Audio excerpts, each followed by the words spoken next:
റെപ്കോ ഏഷ്യയിലെ ഏറ്റവും വലിയ സഹകരണ വ്യവസായ സ്ഥാപനം. ലോകോത്തര ബ്രാൻഡ്, ക്വാളിറ്റിയിൽ കടുകിട വിട്ടുവീഴ്ചയില്ലാത്ത വിശ്വസ്തത. വിപണി കീഴടക്കി Repco rubberised coir mattress factory ഉൽപ്പന്നങ്ങളും ജനപ്രിയ ഉൽപ്പന്നങ്ങളായ റെപ്കോ സ്പ്രിംഗ് മാട്രസുകളും ഹോം മാട്രസുകളും അൾട്രാ ബോണ്ട് ഹോം മെത്തകളും, ഒപ്പം റെപ്കോ റബ്ബർ തടി സംസ്കരണ ഫർണിച്ചർ നിർമ്മാണ ഫാക്ടറിയും. കൂടാതെ പച്ചത്തേങ്ങിൽ നിന്നും നേരിട്ട് വെർജിൻ കോക്കനട്ട് ഓയിൽ ഉൽപാദനവും. 1000-ലധികം തൊഴിലാളികളുടെ നിസ്വാർത്ഥ സേവനത്തിൽ റെപ്കോ മുന്നേറ്റത്തിന്റെ പാതയിൽ. അനുദിനം വികസിച്ചു വരുന്ന തലശ്ശേരിയുടെ പ്രൗഢിക്കൊപ്പം ആധുനീകരിച്ച നവരത്ന ഇൻ സ്വീറ്റ് റൂമുകളടക്കം 25 റൂമുകൾ.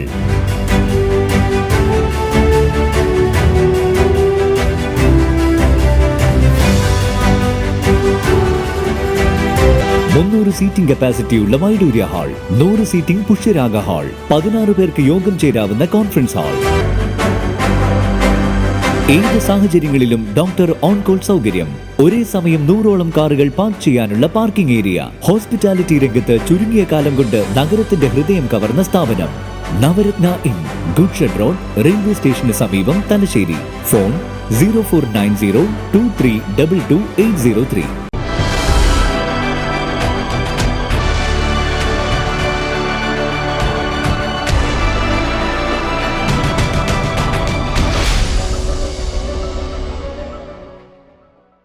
നമസ്കാരം. ടോക്ക് വിത്ത് ജയുടെ ഏറ്റവും പുതിയ എപ്പിസോഡിലേക്ക് സ്വാഗതം. ചില മനുഷ്യന്മാരെ നമ്മൾ പരിചയപ്പെടുത്തുമ്പോൾ നാട്ടുകാർ നമ്മളെ കളിയാക്കും. ഇദ്ദേഹത്തിന് എന്തിനാണ് ഒരു മുഖവുര എന്ന് നമ്മോട് ചോദിക്കും. അതുകൊണ്ട് ഇതിനൊരു മുഖവുരയുടെ ആവശ്യമില്ല, കണ്ണൂർ ജില്ലയിൽ പ്രത്യേകിച്ച്. നമസ്കാരം സാർ. കാരായി രാജൻ അറിയാമല്ലോ, റെപ്കോ ചെയർമാൻ. കൂടുതൽ അദ്ദേഹത്തെ അറിയാൻ ഇത്രമാത്രം ബഹുമുഖ രാഷ്ട്രീയ സൗന്ദര്യമുള്ള ഒരു വ്യക്തിത്വം നമ്മൾക്ക് പറയാതെ തന്നെ അറിയാവുന്നതാണ്. നമുക്ക് കൂടുതൽ അറിയാം. രാജേട്ടനെ കുറിച്ച് പറയുമ്പോൾ എനിക്ക് പലപ്പോഴും തോന്നിയിട്ടുള്ളത് 2 സംഭവങ്ങളിലെ അത്ഭുതങ്ങളാണ്, രാഷ്ട്രീയ അത്ഭുതങ്ങൾ. ഒന്ന്, കതിരൂർ സർവീസ് സഹകരണ ബാങ്കിൻ്റെ 10 വർഷക്കാലത്തെ പ്രസിഡൻ്റായിരുന്നതാണ്. അന്ന് കാണിച്ച ചില മിറാക്കിളുകൾ ഈ നാട്ടിൽ പരിചിതമാണ്. അതിലൊന്ന്, 5 കോടി പ്രവർത്തന മൂലധനം ഉണ്ടായിരുന്ന ഒരു ബാങ്കിനെ 350 കോടി പ്രവർത്തന മൂലധനത്തിലേക്ക് ഉയർത്തി എന്നുള്ളതാണ്. ആ കൂട്ടായ്മയുടെ പരിചയപ്പെടുത്തലിൻ്റെ അക്കാലങ്ങളിലാണ് കതിരൂർ ബാങ്ക് സംസ്ഥാന ദേശീയ തലങ്ങളിലൊക്കെ ശ്രദ്ധിക്കപ്പെടുകയും നിരവധി പുരസ്കാരങ്ങൾ വാരിക്കൂട്ടുകയും ചെയ്തിട്ടുണ്ട്. ആ പ്രവർത്തന മേഖല ഒന്ന് പറയാം. അത് ഒരു കൂട്ടായ്മയുടെ വിജയമായിട്ടാണ് ഞാൻ കണക്കാക്കുന്നത്. ഇന്ന് ഭരണസമിതിയും ജീവനക്കാരും ഒത്തൊരുമയോടുകൂടി പ്രവർത്തിച്ചു. കതിരൂർ സർവീസ് സഹകരണ ബാങ്ക് ജനങ്ങളുടെ ബാങ്കാണ് എന്ന ഒരു കൺസെപ്റ്റിലേക്ക് ബാങ്കിനെ മാറ്റാൻ വേണ്ടി സാധിച്ചു. ഭരണസമിതിയും ജീവനക്കാരുമൊക്കെ ജനങ്ങളിലേക്ക് ഇറങ്ങി നിക്ഷേപകരിൽ വലിയ ആത്മവിശ്വാസവും ശക്തിയും ഉണ്ടാക്കി. ഈ ബാങ്കിൻ്റെ കുണ്ടാഞ്ചേരി കുഞ്ഞിരാമൻ മാസ്റ്റർ തുടങ്ങിയിട്ടുള്ള പ്രമുഖരായിട്ടുള്ള അതിൻ്റെ സാരഥികൾ വലിയ പാരമ്പര്യമുള്ള രാഷ്ട്രീയ നേതൃത്വമായിരുന്നു. അവരിലൂടെയെല്ലാം ആർജിച്ച ഒരു വിശ്വാസ്യത, ഒരു പൊതുപ്രവർത്തകർക്ക് ഉണ്ടായിരിക്കേണ്ടുന്ന വിശ്വസ്തത എന്താണ്, അവരുടെ ധനകാര്യ ഇടപാടുകൾ എങ്ങനെ നടത്താം, എങ്ങനെ അത് സുരക്ഷിതമാക്കാം, ആരെ വിശ്വസിക്കാം എന്ന ഒരു അന്തരീക്ഷം എൻ്റെ മുൻഗാമികൾ അവിടെ ഉണ്ടാക്കി തീർത്തിരുന്നു. ആ മുൻഗാമികളുടെ ശക്തിയിൽ നിന്നാണ് ഈ കൂട്ടായ്മ ഉയർത്തിയെടുക്കാൻ വേണ്ടി സാധിച്ചത്. അങ്ങനെയാണ് നിക്ഷേപവും പ്രവർത്തന മൂലധനവും ഒക്കെ വർദ്ധിപ്പിക്കാൻ വേണ്ടി കഴിഞ്ഞത്. ഒരുപാട് ക്ഷേമ പദ്ധതികളും അതുപോലെ ആകർഷകമായ മറ്റ് ബാങ്കിങ് ഇടപാടുകൾ നടത്തിയതിലൂടെയാണ് ബാങ്ക് അന്ന് വളർന്നു വരാൻ സാധിച്ചത്. ഇന്ന് ഒരുപാട് ഉയരത്തിൽ വീണ്ടും ബാങ്ക് മുന്നോട്ട് പോയിട്ടുണ്ട്. അതിൽ ഒരു ബാങ്ക് എന്ന് പറയുന്നത് കേവലം ഒരു ധനകാര്യ സ്ഥാപനം മാത്രമല്ലെന്ന്, അതിന് സാമൂഹ്യ സാംസ്കാരിക, ഇപ്പോൾ സാഹിത്യ അവാർഡ് കൊടുക്കുന്നു, മറ്റൊന്ന് വൃക്ഷത്തെ നട്ടുപിടിപ്പിക്കാനുള്ള പരിപാടികൾ, നെല്ല്, നാട്ടിൽ അരിയുടെ ഇത് പരിഹരിക്കാൻ പിന്നെ ജൈവ കൃഷിയിലുണ്ടാക്കിയ നെല്ല്, ഇങ്ങനെ വിവിധങ്ങളായ മേഖലയിലൂടെ അതൊരു പുതിയ, ഇപ്പോൾ കേരളത്തിൽ അറിയപ്പെടുന്ന സഹകരണ ബാങ്കുകളിൽ ഒന്നായിട്ട് കരൂർ ബാങ്കിനെ മാറ്റിയെടുക്കാൻ സാധിച്ചിട്ടുണ്ട്. ഈ വൈപുല്യത്തിനെ ജനങ്ങളെ എങ്ങനെയാണ് സ്വീകരിക്കുന്നതെന്ന് കേരളത്തിൽ പറഞ്ഞു കൊടുക്കാനാവും? തീർച്ചയായിട്ടും ഏതൊരു സ്ഥാപനവും അതെങ്ങനെ ജനപ്രിയമാക്കി മാറ്റാം, ജനങ്ങളിലേക്ക് എങ്ങനെ കടന്നു ചെല്ലാമെന്ന് ഏതൊരു ഭരണസമിതിയും ചിന്തിച്ചുകൊണ്ടേയിരിക്കണം. ഈ ഒരു തിങ്കിങ് ആണ് ഒരു സ്ഥാപനത്തെ മുന്നോട്ട് നയിക്കുക. അതിനിപ്പോൾ ഏറ്റവും സാധാരണക്കാരായ ജനങ്ങളെ നമുക്കെങ്ങനെ സഹായിക്കാൻ സാധിക്കും? അപ്പോൾ സമൂഹത്തിൽ ഏറ്റവും അടിത്തട്ടിൽ നിൽക്കുന്ന ജനങ്ങളെക്കുറിച്ച് ചിന്തിക്കാൻ സാധിക്കുന്ന ഒരു ഒരു ഒരു ടീം അവിടെ ഉണ്ടാവണം. ഏറ്റവും അടിത്തട്ടിലുള്ള ജനങ്ങൾക്ക് നമുക്ക് എന്ത് ചെയ്യാൻ സാധിക്കും? ഉദാഹരണത്തിന് ഞാൻ പ്രസിഡൻ്റായിരുന്ന കാലത്ത് ഒരു വ്യാപകമായ പനി ബാധിച്ചിരുന്നു. അന്ന് ഇത്ര കൊറോണ പോലെ അങ്ങനെ പ്രസിദ്ധമായിട്ടില്ലെങ്കിലും എല്ലാ വീടുകളിലും പനി ബാധിച്ചു, ഡെങ്കിപ്പനി ബാധിച്ചു. അപ്പം അത് ആ ഒരു സന്ദർഭമായിരുന്നു. ഞങ്ങളന്ന് തീരുമാനിച്ചു, അന്ന് പനി ബാധിച്ച എല്ലാ കുടുംബങ്ങളും 1 മാസം 2 മാസമൊക്കെ വീടുകളിൽ നിന്ന് പുറത്തു പോകാൻ പറ്റില്ല, ജോലി ചെയ്യാൻ പറ്റില്ല.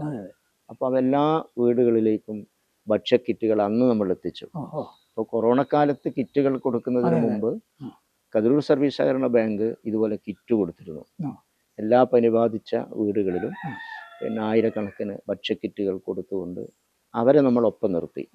അപ്പം അങ്ങനെയൊക്കെയാണ് ജനങ്ങളിലേക്ക് ഒരു സ്ഥാപനം കടന്നു കയറുക എന്നൊരനുഭവം ഞങ്ങൾ അതിലൂടെ ഉണ്ടാക്കി തീർത്തതാണ്. ഇപ്പം മറ്റൊരു സാരഥ്യം, റെപ്കോ ചെയർമാൻ എന്നുള്ള സാരഥ്യം, ഇതെങ്ങനെ മുമ്പോട്ട് കൊണ്ടുപോകുന്നു? റെപ്കോ ഒരു വലിയ സ്ഥാപനമാണ്. ഏഷ്യയിലെ തന്നെ ഇത്രയും വലിയ ഒരു സഹകരണ മേഖലയിലുള്ള വ്യവസായ സ്ഥാപനം ഉണ്ടാകും എന്ന് തോന്നുന്നില്ല. ലോകോത്തര ബ്രാൻഡാണ്. അപ്പോൾ റെപ്കോ ബ്രാൻഡിനോട് കിടപിടിക്കാൻ ഒന്നിനും ഇതുവരെ സാധിക്കില്ല. മാട്രസ് ആയാലും അതിൻ്റെ ഫർണിച്ചറുകളായാലും അതിനോട് കിടപിടിക്കാൻ ഇന്നൊരു കമ്പനിക്ക് സാധിക്കില്ല. അത് ഒന്നതിൻ്റെ ഗുണനിലവാരം, അത് മാത്രമല്ല ക്വാളിറ്റിയിൽ വിട്ടുവീഴ്ച ചെയ്യാത്ത വലിയ ലാഭമൊന്നുമില്ല. ഇപ്പോൾ ഓരോ ഉൽപ്പന്നത്തിൻ്റെയും മേലെ ലേബർ കോസ്റ്റും മറ്റു കോസ്റ്റുകളും ചേർന്നാൽ യഥാർത്ഥത്തിൽ അതിൻ്റെ കണക്ക് കൂട്ടിയാൽ നഷ്ടത്തിലാണ് ഏതൊരു ഫർണിച്ചറും കൊടുക്കുന്നത്. പക്ഷേ നഷ്ടത്തിലാണെങ്കിലും ഈ ക്വാളിറ്റിയിൽ വീഴ്ച വരുത്താൻ റെപ്കോ തയ്യാറാവുന്നില്ല. റെപ്കോ അതുകൊണ്ടാണ് ജനങ്ങൾക്കിടയിൽ ഇപ്പോഴും പിടിച്ചു നിൽക്കുന്നത്. വലിയ പ്രതിസന്ധികളൊക്കെ ഉണ്ട്, സാമ്പത്തിക പ്രതിസന്ധികളൊക്കെ റെപ്കോവിന് ഇപ്പോഴും അഭിമുഖീകരിക്കുന്നുണ്ട്. അപ്പോഴും 1000-ലധികം തൊഴിലാളികളും ജീവനക്കാരും ഇപ്പോഴും റെപ്കോവിനകത്ത് പ്രവർത്തിക്കുകയും ജീവിച്ചു വരികയും ചെയ്യുന്നുണ്ട്. 1000 പേരുടെ അല്ലെങ്കിൽ 1000-ൽ പരം പേരുടെ ജീവനോപാധിയായി ഈ സംസ്ഥാനത്ത് നിലനിൽക്കുന്ന ഒരു വളരെ പ്രധാനപ്പെട്ട സഹകരണ സ്ഥാപനം അത് ലോകോത്തരമായ ബ്രാൻഡായിട്ട് നിലനിൽക്കുകയും ചെയ്യുന്നുണ്ട്. നമുക്ക് അതിൽ കേരളത്തിൽ മാത്രമാണോ അതോ ഇന്ത്യക്കുള്ളിൽ മാത്രമാണോ? നമുക്ക് എവിടെയൊക്കെയാണ് വിപണി? കേരളത്തിൽ മാത്രമല്ല, ഇന്ത്യയിലെ 10ഓളം സംസ്ഥാനങ്ങളിൽ റെപ്കോയുടെ ഡീലർമാരുണ്ട്, അതുപോലെ തന്നെ ഡിസ്ട്രിബ്യൂട്ടർമാരുണ്ട്. വിദേശത്തും UK അടക്കമുള്ള രാജ്യങ്ങളിലേക്ക് മാട്രസുകളൊക്കെ കയറ്റുമതി ചെയ്തുകൊണ്ടിരിക്കുന്നു. ഫർണിച്ചറുകളും മറ്റു പല രാജ്യങ്ങളിലേക്കും പോയിക്കൊണ്ടിരിക്കുന്നു. ഇപ്പോൾ ഈ നോട്ട് നിരോധനം മുതൽ ഇങ്ങോട്ടുള്ള കാലത്ത് അതിൽ കുറച്ച് ഇടിവ് സംഭവിച്ചിട്ടുണ്ട്. ആഗോള സമ്പദ്ഘടനയിൽ വരുന്ന മാറ്റങ്ങളൊക്കെ റെപ്കോവിൻ്റെ കയറ്റുമതി രംഗത്ത് കുറച്ച് വിഷമങ്ങൾ സൃഷ്ടിച്ചിട്ടുണ്ട്. പക്ഷേ എങ്കിലും പഞ്ചാബിലുണ്ട്, ആന്ധ്രയിലുണ്ട്, അതുപോലെ തെലങ്കാനയിലുണ്ട്, ബാംഗ്ലൂരുണ്ട്, ആൻഡമാനിലുണ്ട്, കൽക്കത്തയിൽ ഒക്കെ, ചെന്നൈയിലൊക്കെ റെപ്കോ ഉൽപ്പന്നങ്ങൾ, കോയമ്പത്തൂർ അടക്കമുള്ള പട്ടണങ്ങളിൽ റെപ്കോയുടെ ഉൽപ്പന്നങ്ങൾ വിതരണം ചെയ്യുന്ന സ്ഥാപനങ്ങൾ ഇപ്പോൾ പ്രവർത്തിക്കുന്നുണ്ട്.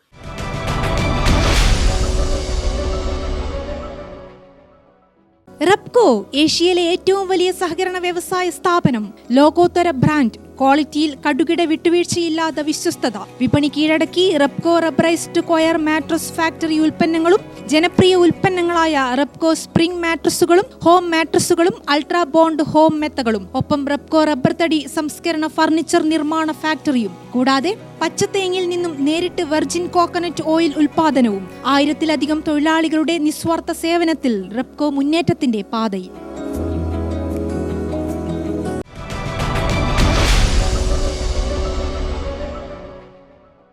ഈ സഹകരണ മേഖല ചിന്തകളുടെ അല്ലെ സഹകരണ സ്ഥാപനങ്ങളുടെയൊക്കെ കുലപതി എന്ന് പറയുന്ന ഈ നാരായണ സാറിനെ പോലെയുള്ള ആൾക്കാർ ഇരിക്കുകയും ഇപ്പം നമ്മുടെ മന്ത്രി VN വാസവൻ ഇരിക്കുകയൊക്കെ ചെയ്ത ഒരു സ്ഥാനത്താണ് താങ്കൾ ഇപ്പോൾ ഇരിക്കുന്നത്. ഒരുപക്ഷെ താങ്കൾ ഈ ഉദ്യമത്തിന് നിയോഗിച്ചത് താങ്കൾ കതിരൂർ ബാങ്കിൽ കാണിച്ച പിന്നെ വളർച്ചയുടെ ഒരു ഇതാണെന്ന് ഞാൻ വിശ്വസിക്കുന്നു. അത് ശരിയായിരിക്കും? അവർ രണ്ടുപേരും, ഈ നാരായണൻ എന്നൊക്കെ പറയുന്നത് ഒരു സഹകരണ മേഖലയിൽ അതിശയങ്ങൾ സൃഷ്ടിച്ചിട്ടുള്ള ഒരു മനുഷ്യനാണ്. അതുപോലെ വാസവൻ സഖാവും ഒരുപാട് കഴിവുള്ള മനുഷ്യനാണ്. എല്ലാ മേഖലകളിലും അദ്ദേഹത്തിന് കഴിവ് തെളിയിക്കാൻ സാധിച്ചിട്ടുണ്ട്. അപ്പോൾ എൻ്റെ ചുമതലയായിട്ടിത് വന്നത് ഒരു സാധാരണ പ്രക്രിയ എന്ന നിലയിലാണ്.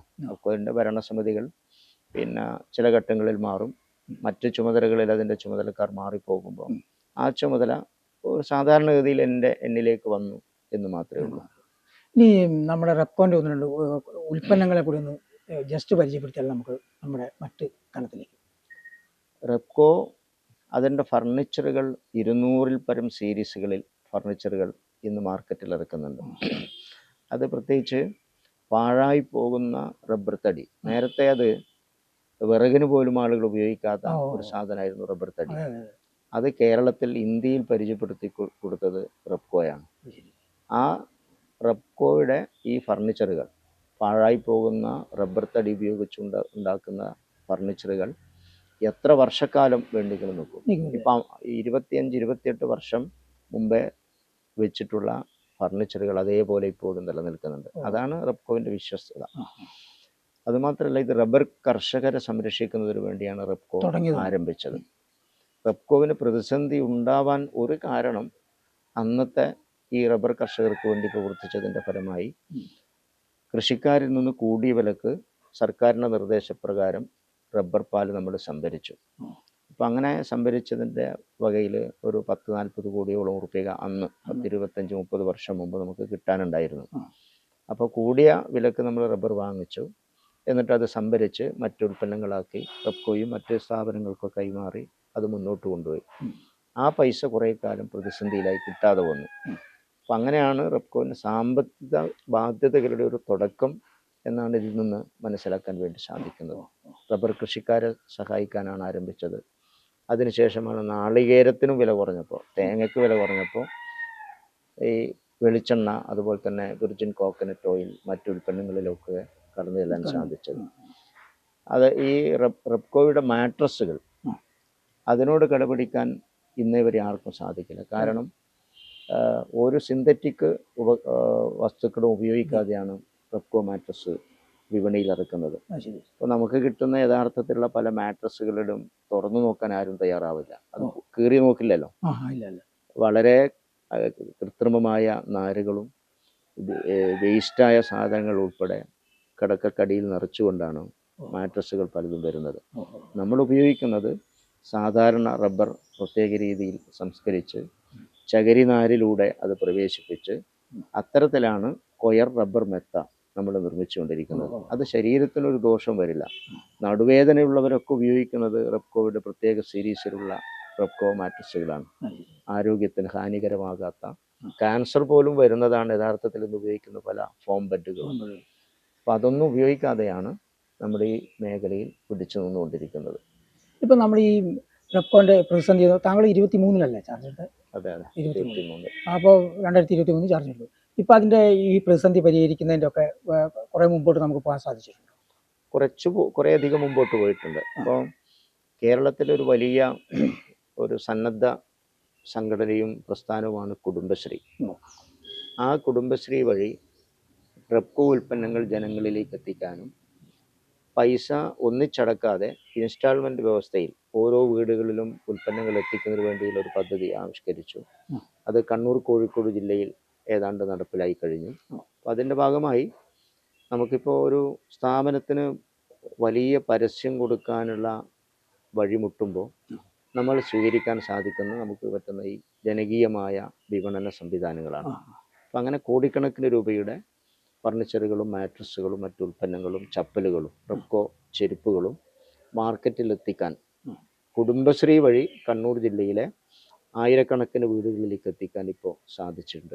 അതുപോലെ ഇതിനെ സഹായിക്കാൻ ഗവൺമെൻറ് ഒരുപാട് പദ്ധതികളും നടപ്പിലാക്കിക്കൊണ്ടിരിക്കുന്നുണ്ട്.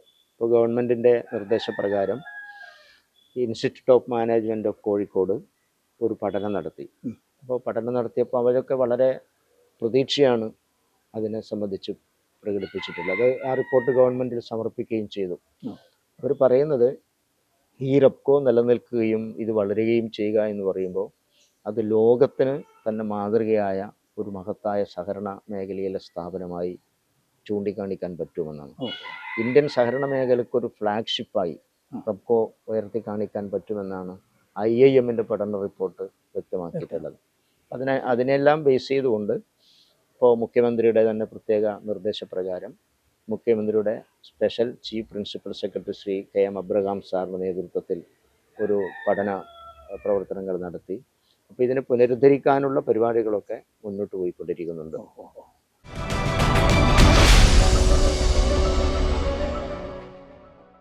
റെപ്കോ ഏഷ്യയിലെ ഏറ്റവും വലിയ സഹകരണ വ്യവസായ സ്ഥാപനം. ലോകോത്തര ബ്രാൻഡ്, ക്വാളിറ്റിയിൽ കടുകിട വിട്ടുവീഴ്ചയില്ലാത്ത വിശ്വസ്തത. വിപണി കീഴടക്കി Repco rubberised coir mattress factory ഉൽപ്പന്നങ്ങളും ജനപ്രിയ ഉൽപ്പന്നങ്ങളായ റെപ്കോ സ്പ്രിംഗ് മാട്രസുകളും ഹോം മാട്രസുകളും അൾട്രാ ബോണ്ട് ഹോം മെത്തകളും. ഒപ്പം റെപ്കോ റബ്ബർ തടി സംസ്കരണ ഫർണിച്ചർ നിർമ്മാണ ഫാക്ടറിയും. കൂടാതെ പച്ചത്തേങ്ങിൽ നിന്നും നേരിട്ട് വെർജിൻ കോക്കനട്ട് ഓയിൽ ഉൽപാദനവും. 1000-ലധികം തൊഴിലാളികളുടെ നിസ്വാർത്ഥ സേവനത്തിൽ റെപ്കോ മുന്നേറ്റത്തിന്റെ പാതയിൽ.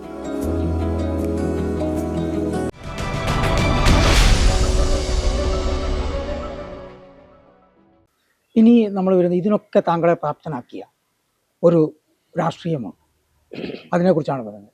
സംഘടനാ പ്രവർത്തനം, ഇതിലൂടെയാണല്ലോ താങ്കൾ ഈ പടിപടിയായിട്ട് പാഠങ്ങൾ പഠിച്ച് ഇന്ന് ഇവിടെ എത്തി നിൽക്കുന്നത്.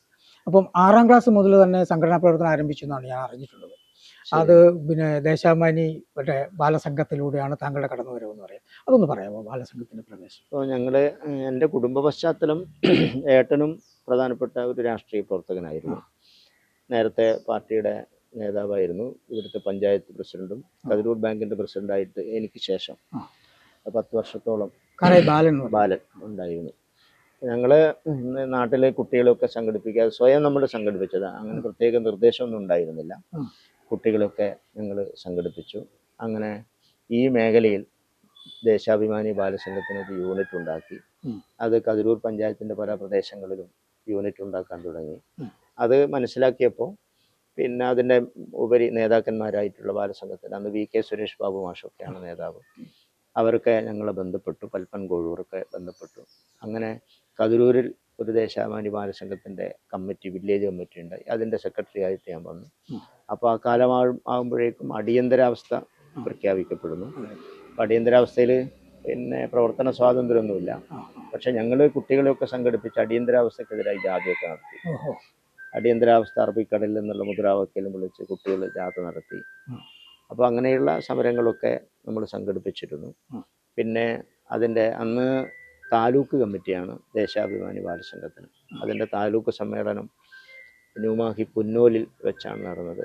ആ പുന്നോലിലെ സമ്മേളനത്തിൽ അതിൻ്റെ സെക്രട്ടറിയായി ഞാൻ തിരഞ്ഞെടുക്കപ്പെട്ടു. അപ്പോൾ പിന്നെ തുടർന്ന് ബാലസംഘത്തിൻ്റെ ജില്ലാ പ്രസിഡന്റ് വരെയുള്ള ചുമതലകളിലേക്ക് പോയി. പിന്നീട് യുവജന രംഗത്തേക്കും കടന്നു വന്നു. ഈ ബാലസംഘത്തിൽ പ്രവർത്തിക്കുന്ന ആ ചെറിയ കാലഘട്ടത്തിൽ എനിക്ക് തോന്നുന്നു 1976-75 വർഷത്തിലാണ്, 76-ലാണ് താങ്കൾ പിന്നെ ജില്ലാ പ്രസിഡന്റ് ആകുന്നത് തോന്നുന്നു. 75-ലാണെന്ന് തോന്നുന്നു ഈ ആ ബാലസംഘത്തിൽ നിൽക്കുമ്പോൾ തന്നെ അടിയന്തരാവസ്ഥയിൽ ഒരു കള്ളക്കേസിൽ കുടുക്കി എന്നുള്ള കഥയാണ്. 75-76-ലാണ് അത്.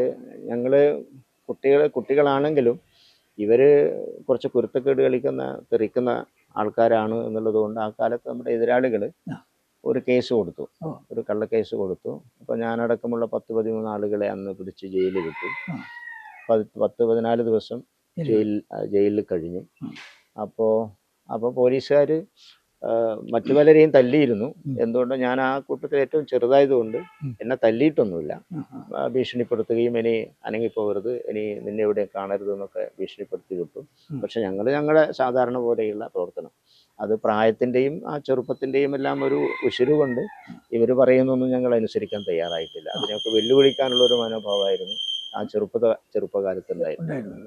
പിന്നീടാണ് DYFIയുടെ പ്രവർത്തന മണ്ഡലത്തിലേക്ക് വരുന്നത്. അതെ, അത് ഒന്ന് ബാലസംഘം കഴിഞ്ഞ ഉടനെ ഞാൻ ബാലസംഘത്തിൻ്റെ ജില്ലാ പ്രസിഡന്റ് ആയിരിക്കുമ്പോൾ തന്നെ DYFIയുടെ അവിഭക്ത തലശ്ശേരി ബ്ലോക്ക് കമ്മിറ്റി ഉണ്ടായിരുന്നു. അപ്പം അന്ന് പാനൂർ ഉൾപ്പെടെയുള്ള ബ്ലോക്ക് കമ്മിറ്റിയിൽ അംഗമായി. അതിനെ തുടർന്ന് പിന്നെ ബ്ലോക്ക് കമ്മിറ്റിയുടെ ഭാരവാഹിയായി. ആദ്യം ബ്ലോക്ക് ജോയിൻറ്റ് സെക്രട്ടറിയായി. പിന്നീട് കൂത്തുപറമ്പ് വെടിവെപ്പ് നടക്കുന്ന സമയമാകുമ്പോഴേക്കും ഞാൻ ജില്ലാ സെൻറ്ററിലേക്ക് പോയി. അവിടെ ജില്ലാ ഭാരവാഹിയായി പ്രവർത്തിച്ചു. അപ്പോൾ ആ സമയത്താണ് കൂത്തുപറമ്പ് വെടിവെപ്പ് ഉൾപ്പെടെയുള്ള സമരങ്ങൾ നടന്നത്. അപ്പോൾ അന്ന് കൂത്തുപറമ്പ് വെടിവെപ്പ് നടക്കുന്ന സമരത്തിൽ 2-3 മേഖലകളിലായിട്ടാണ് സമരം നടന്നത്. ഞങ്ങൾ ജില്ലാ ബാങ്ക് പരിസരത്തുള്ള സമരങ്ങളിലാണ് എൻ്റെ നേതൃത്വത്തിൽ നടന്നത്. അവിടെ പിന്നെ അങ്ങനെ ബലപ്രയോഗം പോലീസ് നടത്തിയെങ്കിൽ മറ്റു സംഭവങ്ങളിലൊന്നും ഉണ്ടായില്ല. അതിനുശേഷം DYFIയുടെ ജില്ലാ പ്രസിഡൻ്റായിട്ട് പ്രവർത്തിച്ചു. അതിനുശേഷമാണ് ഇപ്പോൾ പടിപടിയായ ഒരു വളർച്ചേൻ്റെ ഭാഗമായിട്ടാണ് തീർച്ചയായിട്ടും പാർട്ടിയുടെ താല്പര്യം. ഇപ്പം ജില്ലാ സെക്രട്ടേറിയറ്റ് അംഗമാണ്. ജില്ലാ സെക്രട്ടേറിയറ്റ് അംഗമാണ്. പടിപടിയായി എന്ന് പറയുമ്പോൾ ഞാൻ ഏറ്റവും അടിത്തട്ടിലുള്ള പ്രവർത്തനം ബ്രാഞ്ചിൻ്റെ സെക്രട്ടറി ആയിട്ടാണ് തുടങ്ങിയത് പാർട്ടിയിൽ. ഇവിടുത്തെ ബാലസംഘത്തിൻ്റെയും DYFIയുടെയും പ്രവർത്തനങ്ങളൊക്കെ നടത്തുമ്പോൾ ഞാനിവിടെ ബ്രാഞ്ച് സെക്രട്ടറി ആയിരുന്നു.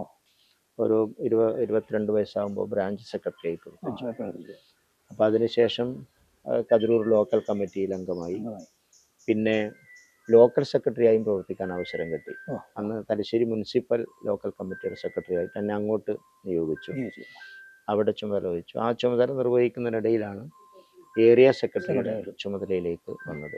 ഏരിയ സെക്രട്ടറി ചുമതല അന്ന് കോടിയേരി ഉൾപ്പെടെയുള്ള സഖാക്കളൊക്കെ കൂടെയും പിന്തുണയൊക്കെ നൽകി. പി നാരായണേട്ടൻ, പുഞ്ചയിൽ നാണുവേട്ടൻ, VM വേലായുധൻ നമ്പ്യാർ, അവരൊക്കെയുള്ള വലിയ മുതിർന്ന സഖാക്കളുടെയൊക്കെ പിന്തുണയോടുകൂടി ഞാൻ ഏരിയ സെക്രട്ടറി ആകുമ്പോൾ എനിക്കൊരു 38 വയസ്സേ ഉണ്ടാവും. അപ്പോൾ ഏരിയ സെക്രട്ടറി ആയി. അത് ഒരു 3 ടേം അവിടെ പൂർത്തിയാക്കി. അതിനുശേഷം ജില്ലാ സെക്രട്ടറിയായിട്ട് തുടർന്നു. അപ്പോഴേക്കൊരു കള്ളക്കേസും വന്ന് ഞങ്ങളുടെ നാട് കടത്തി. അതിലേക്ക് വരുമ്പോൾ എനിക്ക് തോന്നിയിട്ടുള്ളത് ഈ വളർച്ചേൻ്റെ ഇടയ്ക്ക് മറ്റു തലത്തിലേക്ക് വരുമ്പോൾ ഇതിൻ്റെ ഇടയ്ക്ക് കുറച്ചു കാലം താങ്കൾ ജില്ലാ ഇതിൽ പ്രസിഡൻ്റായിരുന്നിട്ടുണ്ട്. ജില്ലാ പഞ്ചായത്ത് പ്രസിഡൻ്റായി ഒരു 6 മാസക്കാലം ഇരുന്നിട്ടുണ്ട്. അതിൽ ഞാൻ ഇതിലേക്ക് വരുന്നതിൻ്റെ ഇടയ്ക്ക് എനിക്ക് പറയാനുള്ളത്, അതിൽ ഒരാളുടെ സാന്നിധ്യത്തെക്കാൾ കൂടുതൽ സാമീപ്യം അനുഭവപ്പെടുത്തും എന്ന് പറയുന്ന പോലെ തെരഞ്ഞെടുപ്പ്. അതിൽ താങ്കളുടെ വിജയം ഒരു ഉജ്ജ്വല വിജയമായിരുന്നു. നാട്ടിൽ വരാനോ അല്ലെങ്കിൽ പ്രചാരണത്തിന് ഇറങ്ങാനോ ഒന്നും സ്വാതന്ത്ര്യമില്ല. അസാന്നിധ്യത്തിലുള്ള ഒരു തെരഞ്ഞെടുപ്പിൽ ആ തെരഞ്ഞെടുപ്പിനെ കുറിച്ച് അത് ആവേശം കൊള്ളിക്കുന്ന ഒരു തെരഞ്ഞെടുപ്പാണ്. തീർച്ചയായിട്ടും അതൊരു ആവേശം കൊള്ളിക്കുന്ന ഒരു അനുഭവമായിരുന്നു. അതെന്താണെന്ന് പറഞ്ഞാൽ നിരപരാധികളെ ഒരു കേസിൽ കുടുക്കി പീഡിപ്പിക്കുന്നു എന്ന് സമൂഹത്തിലെ എല്ലാവർക്കും അറിയായിരുന്നു. എല്ലാ രാഷ്ട്രീയ പാർട്ടിയിൽപ്പെട്ട എൻ്റെ സുഹൃത്തുക്കളിൽ കോൺഗ്രസ്സുകാരുണ്ട്, മുസ്ലിം ലീഗുകാരുണ്ട്, എല്ലാ പാർട്ടികളിലും പെട്ട ആളുകൾ എൻ്റെ അടുത്ത സുഹൃത്തുക്കളാണ്. അവരൊക്കെ ആയിട്ട് എപ്പോൾ നല്ല ബന്ധം വെച്ച് പുലർത്തുന്ന. അപ്പോൾ അവർക്കടക്കം ഞങ്ങൾ ഈ കേസിൽ നിരപരാധികളാണ് എന്ന് അവർക്കറിയായിരുന്നു. അപ്പോൾ ആ സന്ദർഭത്തിലാണ് പാർട്ടി തീരുമാനിച്ചത് ജില്ലാ പഞ്ചായത്തിൽ മത്സരിക്കണമെന്ന്. ജില്ലാ പഞ്ചായത്തിൽ മത്സരിക്കാനുള്ള അനുവാദം കോടതി തന്നു. പക്ഷെ പ്രചരണം നടത്താനുള്ള അനുവാദം കോടതിയിൽ നിന്ന് ലഭിച്ചില്ല. അപ്പോൾ അത് ജനങ്ങൾ മനസ്സിലാക്കി. ഒരു നിരപരാധികളായ മനുഷ്യരെ ഇങ്ങനെ എന്തിന് പീഡിപ്പിക്കുന്നു? അപ്പോൾ അതിനോടുള്ള ഒരു വൈകാരികമായ ഒരു സമീപനം കൂടി ജനങ്ങളുടെ ഭാഗത്തുണ്ടായി. അതുകൊണ്ടാണ് ആ തെരഞ്ഞെടുപ്പിൽ സംസ്ഥാനത്തെ ഏറ്റവും വലിയ ഭൂരിപക്ഷം 26,000 ഭൂരിപക്ഷത്തിന് അന്ന് ജയിക്കാൻ സാധിച്ചത്. ഞാൻ വോട്ടർമാരെയൊന്നും കണ്ടിരുന്നില്ല. വോട്ടർമാർ എനിക്ക് വേണ്ടി ഈ നാട്ടിലെ പാർട്ടി പ്രവർത്തകരും LDFൻ്റെ പ്രവർത്തകരും വീട് വീടാന്തരം കയറി ഇറങ്ങി അവർ സ്ക്വാഡായി, നേതാക്കന്മാർ തന്നെ സ്ക്വാഡ് വർക്ക് നടത്തി ഈ കാര്യങ്ങൾ പരിചയപ്പെടുത്തി ഞങ്ങളുടെ ഫോട്ടോവും പോസ്റ്ററും കാണിച്ചിട്ട് അവർ വോട്ട് തേടി. ജനങ്ങൾ അങ്ങനെ പിന്തുണച്ചു. അതാണ് ആ ഒരു ആവേശകരമായ ഒരു അനുഭവം. പലപ്പോഴും വൈകാരികമായ ചില മുഹൂർത്തങ്ങളിലൂടെ താങ്കൾ തീർച്ചയായും കടന്നു പോയിട്ടുണ്ടെന്ന് എനിക്കറിയാം, രാഷ്ട്രീയ പ്രവർത്തനത്തിൻ്റെ ഭാഗമായിട്ട്. ഉദാഹരണം പറയുകയാണെങ്കിൽ 9 വർഷക്കാലം നാട് കടത്തൽ, പിറന്ന മണ്ണിലോ കയറി കിടക്കുന്ന വീട്ടിലോ ഒന്നും വരാതെ ഒരു മനുഷ്യന് 9 വർഷക്കാലം ഒരാൾക്ക് അന്യദേശത്തേക്ക് നാട് കടത്തുന്നത്. നമ്മൾ CPൻ്റെ കാലഘട്ടത്തിൽ പോലും ഇത്ര രൂക്ഷമാണോ നമുക്ക് തോന്നിപ്പോകുന്ന ഒരു അനുഭവങ്ങളാണത്. അതിനുശേഷം സ്വന്തം മകളുടെ കല്യാണത്തിന് പോലും 1.5 ദിവസമോ 2 ദിവസമായിട്ട് നിൽക്കാൻ മാത്രം അനുമതി തരിക, അങ്ങനെ വന്നു പോവുക. ആ ഒരു അനുഭവം പറയാം. അത് നമുക്കതൊക്കെ നേരിടാനുള്ള ഒരു പരിശീലനം ഈ പ്രവർത്തനത്തിലൂടെ ലഭിച്ചിരുന്നു. ആദ്യം ഒരു വിഷമമൊക്കെ തോന്നുമെങ്കിലും പിന്നെ നാട്ടിനെ കുറിച്ച് ആലോചിക്കുമ്പോൾ സ്വാഭാവികമായും ഞങ്ങളെ നാട്ടിലെ കാര്യങ്ങളൊന്നും അറിയുന്നില്ല, അതിൽ പങ്കെടുക്കാൻ പറ്റുന്നില്ല, കുടുംബത്തിൻ്റെ വിഷയങ്ങളിലൊന്നും നമുക്ക് ഒരു പങ്കുവഹിക്കാൻ സാധിക്കുന്നില്ല എന്നൊരു വിഷമം അനുഭവിക്കുമെങ്കിലും അതിനെ നമ്മൾ മറികടന്നത് ആ ജില്ലയിലും രാഷ്ട്രീയ പ്രവർത്തനം നടത്തി. അവിടുത്തെ ജില്ലാ കമ്മിറ്റിയുടെ ഭാഗമാക്കി ഞങ്ങളെ പ്രവർത്തിപ്പിച്ചു. അവിടുത്തെ പരിപാടികളിലും കമ്മിറ്റികളിലും പൊതുപ്രവർത്തനങ്ങളിലും ഞങ്ങളെങ്ങനെയാണോ ഇവിടെ ജീവിച്ചത് അതുപോലെ ആ നാട്ടിലെ ജനങ്ങൾക്കിടയിലും നമ്മുടെ സമയം ഉപയോഗപ്പെടുത്തി. അപ്പോൾ അതിനെയൊക്കെ മറികടക്കാൻ ആ ഒരു സാഹചര്യം നമുക്ക് സഹായകമായിട്ടുണ്ട്.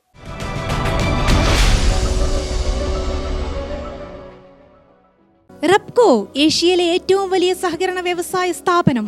ലോകോത്തര ബ്രാൻഡ്, ക്വാളിറ്റിയിൽ കടുകിട വിട്ടുവീഴ്ചയില്ലാത്ത വിശ്വസ്തത. വിപണി കീഴടക്കി Repco rubberised coir mattress factory ഉൽപ്പന്നങ്ങളും ജനപ്രിയ ഉൽപ്പന്നങ്ങളായ റെപ്കോ സ്പ്രിംഗ് മാട്രസുകളും ഹോം മാട്രസുകളും അൾട്രാ ബോണ്ട് ഹോം മെത്തകളും, ഒപ്പം റെപ്കോ റബ്ബർ തടി സംസ്കരണ ഫർണിച്ചർ നിർമ്മാണ ഫാക്ടറിയും, കൂടാതെ പച്ചത്തേങ്ങിൽ നിന്നും നേരിട്ട് വെർജിൻ കോക്കനട്ട് ഓയിൽ ഉൽപാദനവും. 1000-ലധികം തൊഴിലാളികളുടെ നിസ്വാർത്ഥ സേവനത്തിൽ റെപ്കോ മുന്നേറ്റത്തിന്റെ പാതയിൽ. അനുദിനം വികസിച്ചു വരുന്ന തലശ്ശേരിയുടെ പ്രൗഢിക്കൊപ്പം ആധുനീകരിച്ച നവരത്ന ഇൻ സ്വീറ്റ് റൂമുകളടക്കം 25 റൂമുകൾ.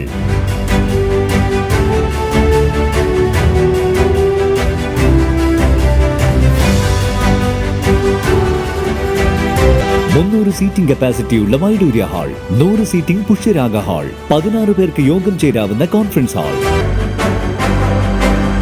ഏത് സാഹചര്യങ്ങളിലും ഡോക്ടർ ഓൺ കോൾ സൗകര്യം. ഒരേ സമയം 100ഓളം കാറുകൾ പാർക്ക് ചെയ്യാനുള്ള പാർക്കിംഗ് ഏരിയ. ഹോസ്പിറ്റാലിറ്റി രംഗത്ത് ചുരുങ്ങിയ കാലം കൊണ്ട് നഗരത്തിന്റെ ഹൃദയം കവർന്ന സ്ഥാപനം Navaratna inn, goods shed road, railway സ്റ്റേഷന് സമീപം, തലശ്ശേരി. ഫോൺ 049023222803.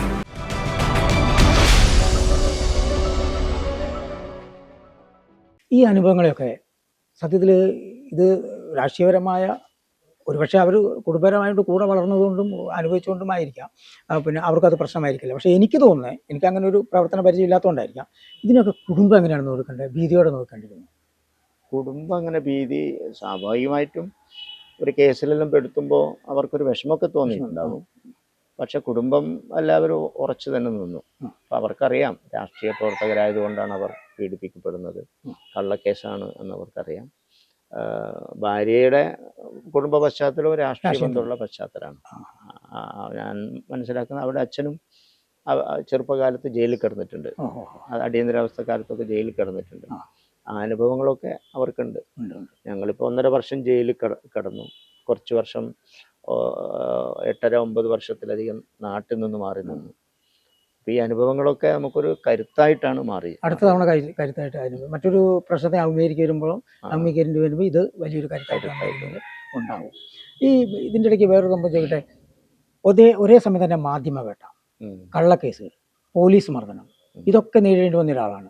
അടിയന്തരാവസ്ഥ മൂലം ഇങ്ങോട്ട് കൂട്ടിയിട്ടുണ്ടെങ്കിൽ എനിക്ക് തോന്നുന്നു ഒരു കമ്മ്യൂണിസ്റ്റുകാരൻ ശരിക്കും കടന്നു പോകേണ്ട കാലഘട്ടങ്ങളിലൂടെ എല്ലാം കടന്നു വന്ന ഇപ്പോഴും ഞാൻ പറയുന്ന യുവ നേതാവാണ് താങ്കൾക്ക് ഞാൻ പറയും. കാരണം ഇത്ര അനുഭവങ്ങൾ ഒരുമിച്ച് ഈ കാലഘട്ടത്തിനുള്ളിൽ കൂടി അനുഭവിച്ച് തീർക്കേണ്ടി വന്നിട്ടുണ്ട്. ആ കള്ളക്കേസും പോലീസ് പീഡനങ്ങളും ഒക്കെ ഒന്ന് പറയാം. കള്ളക്കേസുകൾ അടിയന്തരാവസ്ഥയിലാണ് ആദ്യത്തെ കേസ് നമുക്കെതിരായിട്ട് വന്നത്. പിന്നീട് നാട്ടിലെവിടെയും എന്തെങ്കിലും സംഭവങ്ങളൊക്കെ ഉണ്ടായാൽ പാർട്ടി നേതാക്കന്മാരാരാണ്, അല്ലെ പാർട്ടിയുടെ ചുമതലക്കാരാരാണ് എന്ന് നോക്കി പോലീസ് കേസ് ചുമത്തുന്ന രീതി ഉണ്ടായിരുന്നു. പ്രതിയാവണം, അതിൽ പങ്കെടുക്കണമെന്നൊന്നുമില്ല. അങ്ങനെ 10-14 കേസുകൾ അങ്ങനെ ഉണ്ടായിരുന്നു. അതെല്ലാം അതത് അവസരം തന്നെ വിട്ടുപോയി. ഒരു തെളിവില്ലാതെ പല കേസുകളും അങ്ങനെ വന്നു. പോലീസ് മർദ്ദനം ഇതുപോലെ ഏറ്റുവാങ്ങേണ്ടി വന്നു. 2 DYFIയുടെ മന്ത്രിമാരെ തടയൽ സമരത്തിൽ, ആദ്യത്തെ സമരത്തിൽ പങ്കെടുത്ത് മർദ്ദനമേൽക്കേണ്ടി വന്നിട്ടുണ്ട്. പിന്നെ കതിരൂർ ടൗണിൽ ഇങ്ങനെ പാർട്ടി ഓഫീസിൽ നമ്മൾ കുറേ ആളുകൾ നിൽക്കുമ്പോൾ പോലീസ് വന്ന് പിടിച്ചു വലിച്ചു കൊണ്ടുപോയി, പിന്നെ നടു റോഡിലിട്ട് എല്ലാവരെയും മർദ്ദിച്ചു. ഞങ്ങളെ മർദ്ദിക്കുന്നത് കണ്ടിട്ട് റോഡിലുള്ള സ്ത്രീകൾ കൂട്ട നിലവിളി നടത്തിയിരുന്നു. അങ്ങനെയുള്ള ഭീകരമർദ്ദനാണ് നമ്മുടെ സഖാക്കൾക്ക് നേരെ എടുത്തത്. ഞാനൊന്നും അത്ര വലിയ ആരോഗ്യമൊന്നുമുള്ള ആളല്ല, ചെറിയ മനുഷ്യനാണ്. എൻ്റെ 2 കൈയും കാലും തൂക്കി പിടിച്ച് ഇങ്ങനെ ഒരു ചാക്കുണ്ടോ എന്ന് പോലെ ഇങ്ങനെ ആട്ടിയെടുത്ത് പോലീസ് ജീപ്പിലേക്ക് എറിഞ്ഞു. അപ്പോൾ ഇതൊക്കെ നോക്കി കാണുന്ന ജനങ്ങൾ വലിയ ബഹളം വെച്ചിരുന്നു അന്നവിടെ. പക്ഷെ അന്ന് പോലീസിനോട് അങ്ങനെ ഏറ്റുമുട്ടാനുള്ള നിലയൊന്നും സാധാരണക്കാർക്ക് അന്ന് ഉണ്ടായിരുന്നില്ല. പിന്നെ ഞാൻ സഞ്ചരിക്കുന്ന വാഹനം, ഞാൻ കതിരൂർ ബാങ്കിന് അന്നൊരു വണ്ടി ഉണ്ടായിരുന്നു. ഒരു അക്രമ സംഭവം നടന്ന സ്ഥലത്ത് രാത്രി ഒരു വീട്ടിന് ബോംബെറിഞ്ഞു. വീട്ടുകാരൊക്കെ നിലവിളിക്കുന്നു, രക്ഷിക്കാൻ ആരെങ്കിലും വരണം എന്ന് അവർ വിളിച്ചു പറഞ്ഞു. അവരെ നിലവിളിയും വിഷമമൊക്കെ കേട്ടപ്പോൾ ഒന്നും ആലോചിക്കാതെ ഞാൻ ഡ്രൈവറെയും കൂട്ടി ആ സ്ഥലത്തേക്ക് പോയി. അപ്പോൾ ചെന്നപ്പോൾ ആ വണ്ടിക്ക് നേരെ ബോംബെറിഞ്ഞു. അപ്പോൾ ബോംബെറിഞ്ഞൊന്ന് വണ്ടിയുടെ ടയറെല്ലാം തെറിച്ചു പോയി. പക്ഷെ ഞങ്ങൾ പിന്നെ ഡ്രൈവർ വണ്ടിയെടുത്ത് മറ്റൊരു വഴിക്ക് പോയി. ഞങ്ങൾ സംഭവം നടന്ന വീട്ടിൻ്റെ പരിസരത്ത് തന്നെ നിന്നു, തിരിച്ചിങ്ങനെ നിന്നു. അങ്ങനെയുള്ള അനുഭവങ്ങളൊക്കെ ഉണ്ടായിട്ടുണ്ട്. ഞങ്ങൾ മനസ്സിലാക്കുന്നത് ഇപ്പോൾ ഈ ചില RSSൻ്റെ ബന്ധം ഉപേക്ഷിച്ച് നമ്മളുമായി സഹകരിക്കാൻ തയ്യാറായല്ലോ. തലശ്ശേരിയിൽ തന്നെ ചിലരുണ്ടായി. അവർ പറഞ്ഞത്, നിങ്ങളൊക്കെ പിന്നാലെ ഞങ്ങൾ പലതവണയും നടന്നിട്ടുണ്ട്, സൗകര്യം കിട്ടാതപ്പോൾ വഴിമാറിപ്പോയപ്പോൾ നിങ്ങൾ സ്ഥിരമായി വരുന്ന വഴിക്ക് നിങ്ങൾ ആ ദിവസം വരാത്തത് കൊണ്ട് രക്ഷപ്പെട്ടതാണ് എന്ന് എൻ്റെ വീട്ടിൽ ഈ ഇറയത്തിരുന്നിട്ട് എന്നോട് സംസാരിച്ചിട്ടുണ്ട്. ഈ സംഭവം നടത്താൻ വന്ന ആളുകൾ ഈ വീട്ടിൻ്റെ മുന്നിലൊക്കെ അതിരാവിലെയൊക്കെ കാവൽ നിന്ന സംഭവങ്ങളൊക്കെ ഉണ്ടായിട്ടുണ്ട്. അപ്പോൾ സ്ത്രീകൾ കണ്ടിട്ട് മാറിപ്പോവുകയാണ് ചെയ്തത്. ഈ രാവിലെ മത്സ്യം വാങ്ങാനും പാലളക്കാനും സ്ത്രീകൾ വരും. അപ്പോൾ അന്നെല്ലാം നാട്ടുകാർ മുഴുവൻ നമ്മുടെ സഖാക്കളെ നിറക്കൊരു ശ്രദ്ധയുണ്ടാവും ഈ നാട്ടിലെ അമ്മമാരൊക്കെ. അപ്പോൾ അവരൊക്കെ നോക്കി നിന്നപ്പോൾ ഒരു വാർപ്പിൻ്റെ പണിക്കാരെ പോലെയാണ് അവർ വന്നത്, കോൺക്രീറ്റ് പണിക്കാരെ പോലെ. അവരുടെ കയ്യിൽ ഇങ്ങനെ ഫുൾ കൈ ഷർട്ടെല്ലാം ഇട്ടിട്ട് ഈ വാളിങ്ങനെ വെച്ചിട്ട് ആണ് അവർ വന്നത്. അത് ശരി. പക്ഷെ ഇവരെല്ലാം സംഘടിതമായി നോക്കിയപ്പോൾ ഇവർ അപ്പോൾ അങ്ങോട്ടും ഇങ്ങോട്ടൊക്കെ പറയാൻ നോക്കിയപ്പോൾ അവർ നേരെ തിരിഞ്ഞു പോയി. അങ്ങനെയുള്ള സംഭവങ്ങളൊക്കെ ഈ പ്രദേശത്തുണ്ട്. അത് രാവിലെയൊക്കെ വന്ന് ചെയ്തു പോകാനുള്ള എളുപ്പം നോക്കിയിട്ട് വന്നതാണ്. പക്ഷെ അന്നൊക്കെ നാട്ടുകാർ വലിയ ജാഗ്രത കാണിച്ചിട്ടുണ്ട്. ഞാനൊരിക്കൽ അകലെ നിന്ന് നേരിട്ട് നമ്മൾ കൈ കൊടുത്തല്ല പരിചയപ്പെട്ടത്. ഞാൻ ഒരു ദിവസം ഇതിലിങ്ങനെ കടന്നു പോകുമ്പോൾ, അന്ന് ഞാൻ ഗ്രാമീണ തന്നെയാണ് വർക്ക് ചെയ്യുന്നത്. അന്ന് ഞാൻ ന്യൂസ് എഡിറ്ററായിരുന്നു. ഇതിലിങ്ങനെ കടന്നു പോകുമ്പം പിന്നെ ഇവിടെ കുറച്ച് ബ്ലോക്ക് ഉണ്ട്. അപ്പോൾ നോക്കുമ്പോൾ രാജേട്ടൻ ഇങ്ങനെ നടന്ന് ഇങ്ങനെ പോകുന്നു. എല്ലാവരോടും കൈകൊണ്ടൊക്കെ ഇങ്ങനെ കാണിച്ച് സംസാരിക്കുന്നുണ്ട്. അപ്പോൾ എൻ്റെ അടുത്തിരുന്ന ആളെന്നോട് ചോദിച്ചു, അദ്ദേഹത്തെ അറിയാമോ? സബ് എഡിറ്റർ ചോദിച്ചാൽ അദ്ദേഹത്തെ അറിയുമെന്ന് ചോദിച്ചു. ഞാൻ പറഞ്ഞു അറിയില്ല. എന്നോട് പറഞ്ഞു അതാണ് കാരായി രാജൻ എന്ന് പറഞ്ഞു. അപ്പോൾ ഞാൻ പറഞ്ഞു അല്ല, ആ മനുഷ്യൻ ഇങ്ങനെ പച്ചപ്പകൽ ഈ സമയത്ത് ഇതിലേക്കിങ്ങനെ ഇറങ്ങി നടക്കുന്നത്. അപ്പോൾ പറഞ്ഞാൽ അത് ഈ നാട്ടിനെയും അദ്ദേഹത്തെ കുറിച്ചുള്ള ബന്ധം അറിയത്തില്ല. എങ്ങനെയാണ് നാട്ടുകാരായിട്ടുള്ള ബന്ധം? നാട്ടുകാരുമായിട്ട് അവരെ പോലെ ഒരു സാധാരണക്കാരനായിട്ട്. അതിൽ രാഷ്ട്രീയമുണ്ടോ? ഇല്ല, എല്ലാ രാഷ്ട്രീയക്കാരും ഇപ്പോൾ എന്ന് പറഞ്ഞാൽ ഈ കോൺഗ്രസിൻ്റെ മണ്ഡലം പ്രസിഡൻ്റായി പ്രവർത്തിക്കുന്ന ഒരാൾ എൻ്റെ വീട്ടിൻ്റെ പറമ്പിലാണ് പീടിക കച്ചവടം നടത്തുന്നത്. ആ പീടികയുടെ ഉടമസ്ഥത പോലും, ഭൂമിയുടെ ഉടമസ്ഥത പോലും ഞങ്ങളുടേതാണ്. പക്ഷെ ഞങ്ങൾ അവരോടൊന്നും ഒഴിപ്പിക്കാനോ അവരോടൊന്നൊക്കെ രാഷ്ട്രീയ വിരോധം കാണിക്കാനോ ഞങ്ങൾ പ്രകടിപ്പിക്കാറില്ല. അപ്പോൾ എല്ലാവരുമായിട്ടും നല്ല സൗഹൃദമാണ്. ഇവിടുത്തെ കോൺഗ്രസ്സുകാരായാലും ഏതൊരു മുസ്ലിം വീട്ടിലും, ഈ പഞ്ചായത്തിലെ ഏതൊരു മുസ്ലിം വീട്ടിലും നമുക്ക് കടന്നതെല്ലാം അത് നമ്മൾ ഉണ്ടാക്കിയിട്ടുള്ള പാർട്ടി ഉണ്ടാക്കിയിട്ടുള്ള ഒരു വിശ്വസ്തതയാണ്. അപ്പോൾ 72 തലശ്ശേരി കലാപകാലത്ത് വർഗീയ കലാപത്തിൻ്റെ ഫലമായി ഒരു അക്രമ സംഭവം നടക്കാത്ത ഒരേ ഒരു മേഖല അന്ന് കതിരൂരാണ്. അത് കതിരൂരെ ആ കയറ്റത്തിനിപ്പുറത്തേക്ക് ആക്രമണകാരികളെ വരാൻ അനുവദിച്ചിരുന്നില്ല. അപ്പോൾ അന്ന് ഞങ്ങളുടെ ഏട്ടൻ്റെ നേതൃത്വത്തിൽ ആ കാലത്തെ സഖാക്കൾ അവർ ബ്ലോക്ക് ചെയ്തു, ഇങ്ങോട്ട് വരാൻ വേണ്ടി പാടില്ല. അങ്ങനെ കതിരൂരിന് ഇപ്പുറത്തേക്ക് ഒരു വീടും ആക്രമിക്കപ്പെട്ടിട്ടില്ല. അപ്പോൾ ഈ നാട്ടിലെ മുസ്ലിം ജനവിഭാഗങ്ങൾക്കിടയിൽ നമ്മുടെ പാർട്ടി പ്രവർത്തകർക്ക് വലിയ വിശ്വാസമുണ്ട്. വിശ്വസിക്കാൻ പറ്റുന്ന ആളുകൾ കമ്മ്യൂണിസ്റ്റുകാരാണ്, ഞങ്ങളെയൊക്കെ രക്ഷിച്ചത് അവരാണ്, ഏത് പ്രശ്നത്തിനും അവരെയാണ് ഇപ്പോൾ സമീപിക്കാൻ പറ്റുക എന്നുള്ളൊരു ബോധ്യം അവർക്കുണ്ട്. എല്ലാ പാർട്ടിക്കാരും ഞങ്ങളെയാണ് സമീപിക്കുന്നത്. ഇവിടെ കോൺഗ്രസിൻ്റെ ഭാഗമായിട്ട് കുറേ കുടുംബങ്ങളൊക്കെ ഉണ്ട്. പക്ഷെ അവരൊക്കെ എന്താവശ്യം വന്നാലും ഞങ്ങളെ തന്നെയാണ് സമീപിക്കുക. രാഷ്ട്രീയം നോക്കാതെ തന്നെ അതിലൊക്കെ നമ്മൾ ഇടപെടും.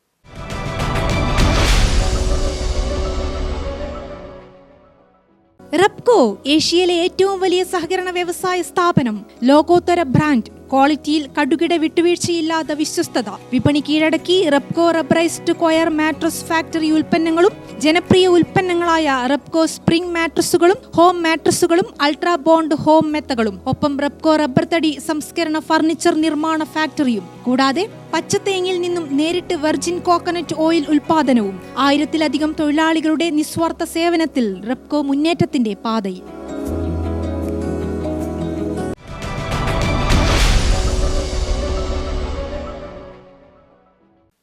ഇപ്പോൾ രാഷ്ട്രീയത്തിൽ വിവിധ ചുമതലകൾ വഹിക്കുക, അതേസമയം തന്നെ നേരത്തെ പറഞ്ഞ റെപ്കോ പോലെയുള്ള, കതിരൂർ ബാങ്ക് പോലെയുള്ള ഭാരിച്ച ഉത്തരവാദിത്തങ്ങളുള്ള മറ്റ് സംഭവങ്ങളിലേക്ക് കടന്നു പോവുക, വിവിധ യൂണിയനുകളുടെ ഉത്തരവാദിത്തം ഒരേ സമയം വഹിക്കുക. ഇതൊക്കെ വഹിക്കുമ്പോഴും ഒരു നാട്ടുകാരിൽ ഒരാളായി പലപ്പോഴും എനിക്ക് ഞാൻ 1-2 ആൾക്കാരോട് സംസാരിച്ചപ്പോൾ എന്നോട് പറഞ്ഞത്, അത് ഒരു കാര്യം ഏറ്റെടുത്ത് കഴിഞ്ഞാൽ അത് നമുക്ക് പെട്ടെന്ന് തോന്നും ചിലപ്പോൾ നമുക്ക് ചിരിച്ചങ്ങ് പോവുകയുള്ളൂ, ആന്ന് പറഞ്ഞ് പോവുകയുള്ളൂ, അത് ഞാൻ ചെയ്യാന്നുള്ള വാഗ്ദാനങ്ങളോ ഒന്നുമല്ല. പക്ഷേ നമ്മൾ ചിലപ്പോൾ ഓർക്കും അത് ഉപേക്ഷിച്ച് കാണും, അല്ലെങ്കിൽ മറന്നു കാണും എന്നുള്ളത്. പക്ഷേ അത് ഫലവത്തായിട്ട് അടുത്ത ദിവസം നമുക്ക് കാണാം. അന്നേരം നമുക്ക് മനസ്സിലാവുള്ളൂ. അതിൽ അവകാശവാദങ്ങളോ കൃത്യം ഉന്നയിക്കാനോ, പ്രത്യേകിച്ച് ഞാൻ ശരിയാക്കി തരാമെന്ന് ഉറക്കം വിളിച്ച് പറയാനോ ഒന്നും അദ്ദേഹം തയ്യാറില്ല. പക്ഷേ അതുമായിട്ട് ബന്ധപ്പെട്ടൊരു കാര്യം അദ്ദേഹം നിർവർത്തിച്ച് തരും എന്നുള്ളതാണ്. ആ രാഷ്ട്രീയ ഗുണപാഠം എവിടെ നിന്നാണ്? അത് ഞങ്ങളുടെ പാർട്ടിയിലെ എല്ലാ നേതാക്കന്മാരും അങ്ങനെ തന്നെയാണ്. അവരൊന്നും ഒരു ഉപകാരം, നമ്മൾ ഉപകാരസ്മരണ എന്നൊക്കെ പറയുന്നില്ല, പല കാര്യങ്ങളും ചെയ്തു കൊടുക്കും, പല ആവശ്യങ്ങൾക്ക് വിളിക്കും. അപ്പോൾ ആവശ്യങ്ങളൊക്കെ പലതും നിറവേറ്റപ്പെട്ടിട്ടുണ്ടാവും. നിറവേറ്റപ്പെട്ടത് ചിലപ്പോൾ നമ്മൾ അറിയുന്നില്ല. എന്നാൽ പല ആളുകളും പിന്നെ നിങ്ങൾ പറഞ്ഞ കാര്യം ശരിയായിട്ടുണ്ട് എന്ന് ഒന്ന് പറയും.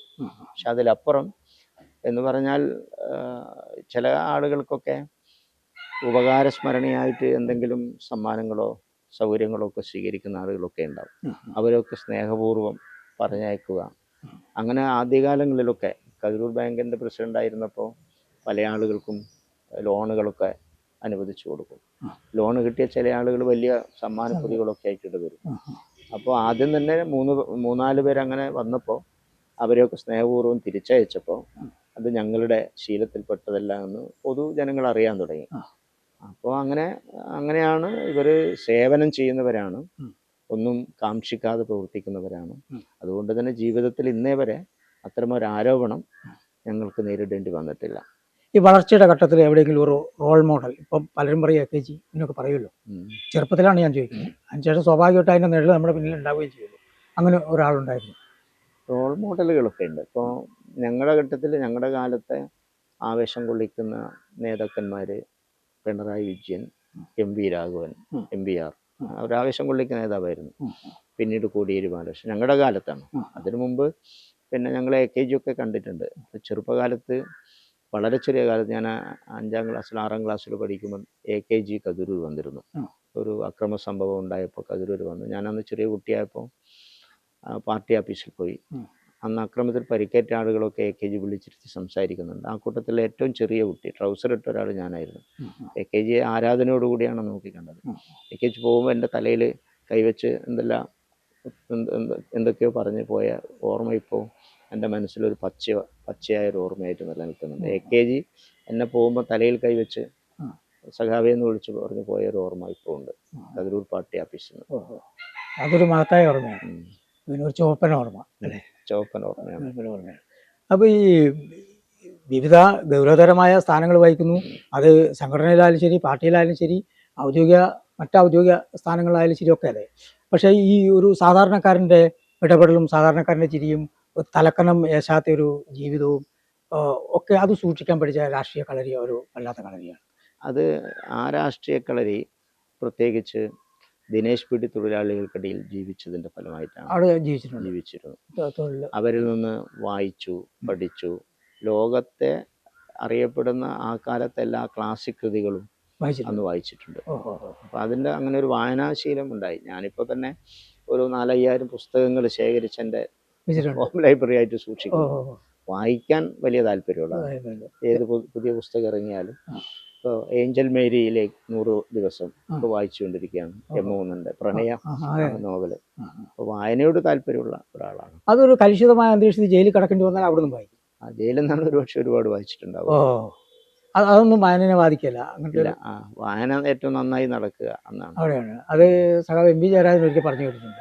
അദ്ദേഹം ജയിലിൽ നല്ലോണം വായിച്ചു. പണ്ടൊരു കോടതി പരാമർശത്തിലൊരു ജയിലിൽ പോയി, അതും തിരിച്ചറിഞ്ഞു പറഞ്ഞ ഇഷ്ടംപോലെ വായിക്കാൻ സമയം ജയിലിൽ നിന്നാണ് ഏറ്റവും കൂടുതൽ വായിച്ചത്. അതെ. ശരി. പിന്നെ മറ്റ് ഈ രാഷ്ട്രീയത്തിനപ്പുറം ഞാൻ ചോദിക്കട്ടെ, ചില ആൾക്കാർക്ക് ഇപ്പം വായന പോലെ തന്നെ MA സാറിനൊക്കെ പലപ്പോഴും വായന വലിയൊരു ഹോബിയാന്ന് കേട്ടിട്ടുണ്ട്.